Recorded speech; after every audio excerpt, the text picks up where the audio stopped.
In October 2014, Zambian President Michael Sata died in a London hospital. His death immediately created a dangerous power vacuum back in the capital, Lusaka. Defense Minister Edgar Lungu quickly moved to claim the presidency. He pointed to Article 39 of the Zambian constitution, presenting a written document from Sata that had delegated temporary executive authority to him while the president was out of the country. But Vice President Guy Scott presented a counterclaim. He cited Article 38, a constitutional rule dictating that in the event of a president's death, the vice president must assume executive power and organize national elections within 90 days. The cabinet was fractured until Attorney General Musa Mwinyi stepped in. He advised that Lungu's temporary authority expired the moment the president died, meaning Article 38 took absolute precedence. Mwinyi warned that any resistance to transferring power to the vice president would be prosecuted as treason. That legal ruling set the stage for an extraordinary geopolitical transition.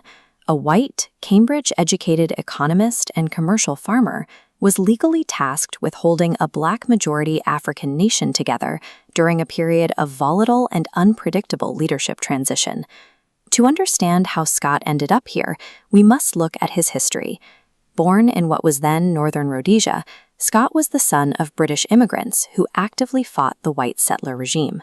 His parents were progressive journalists and politicians who campaigned for African self-determination. Scott brought a highly analytical approach to government. Serving as Minister of Agriculture in 1992, he faced a devastating drought that threatened the region with famine. Using his logistical expertise, he bypassed standard bureaucratic delays to rapidly import and distribute emergency yellow maize, preventing mass starvation. By 2001, Scott forged a powerful alliance with populist leader Michael Sata. Together, the charismatic street politician and the data-driven agriculturalist built the Patriotic Front, campaigning heavily on the unequal distribution of Zambia's copper wealth. Scott engineered their most effective political strategy, the Don't Kubeba, or Don't Tell Them campaign. He advised voters to accept the cash bribes and food handouts offered by the ruling party, but to secretly vote for the Patriotic Front in the privacy of the ballot box. It worked, sweeping them into executive office in 2011. So when Sata appointed him as vice president, it was the logical result of decades embedded in Zambian nationalist politics, in agrarian reform, and intense ground-level campaigning. Yet, there was a specific legal paradox governing Scott's political ceiling. While the Constitution required him to become acting president in an emergency, Article 34 contained a parental birth clause that barred him from ever holding the permanent office. This clause was not written with Scott in mind. It was engineered back in 1996 specifically to block the nation's founding leader, Kenneth Kaunda, from running for office again, because Kaunda's father had been born in a neighboring territory. The legal trap meant that any presidential candidate's biological parents had to be Zambian citizens by birth or descent. Because Scott's parents emigrated from the United Kingdom, he was permanently disqualified from the ballot. Former President Frederick Chiluba was the architect of this restrictive amendment, designing it to consolidate his own power by eliminating his primary political rival. This created a specific political dynamic. By legally eliminating Scott's ability to run for the presidency in 2015, the Constitution essentially removed his personal ambition from the equation, turning him into a strictly functional caretaker for the duration of the crisis. Returning to those tense 89 days in late 2014, Scott used his legally excluded status to act entirely as an impartial constitutional referee. He didn't have a horse in the race, so his only job was enforcing the rule of law. The transition was tested almost immediately, when Scott fired Edgar Lungu from his post as Party Secretary General to maintain control of the transition. The sudden decision triggered violent protests across Lusaka and other major cities. Recognizing the risk of national destabilization, Scott calculated a de-escalation.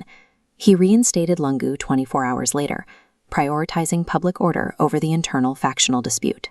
Despite enormous pressure, Scott refused to let party elites bypass democratic rules to handpick a successor. He insisted on following procedure, forcing a massive general conference in Kabwe where over 6,000 grassroots delegates voted to select their presidential candidate. Because Scott lacked a personal executive agenda, he was able to hold the line. He enforced the rules exactly when the nation's political structure was most vulnerable to an unconstitutional power grab. The constitutional stress test held. In January 2015, Zambia held a successful presidential by-election, and Edgar Lungu was democratically elected as the new president. Scott willingly stepped aside, surrendering the instruments of state power and executing a peaceful transition. In the years that followed, Guy Scott was marginalized from the government. He watched as the new administration shifted away from the founding social democratic values of the Patriotic Front, eventually leading him to publicly endorse the opposition. Global commentators frequently focused on the racial optics of his tenure, framing him simply as a white African president. But within Zambia, that detail was secondary to his actual systemic achievements as a political strategist and administrator. Guy Scott's 89-day presidency demonstrated that state institutions can successfully manage severe factional conflict. His tenure serves as evidence that during a volatile power vacuum, a commitment to constitutional procedure can effectively prevent a fragile democracy from unraveling.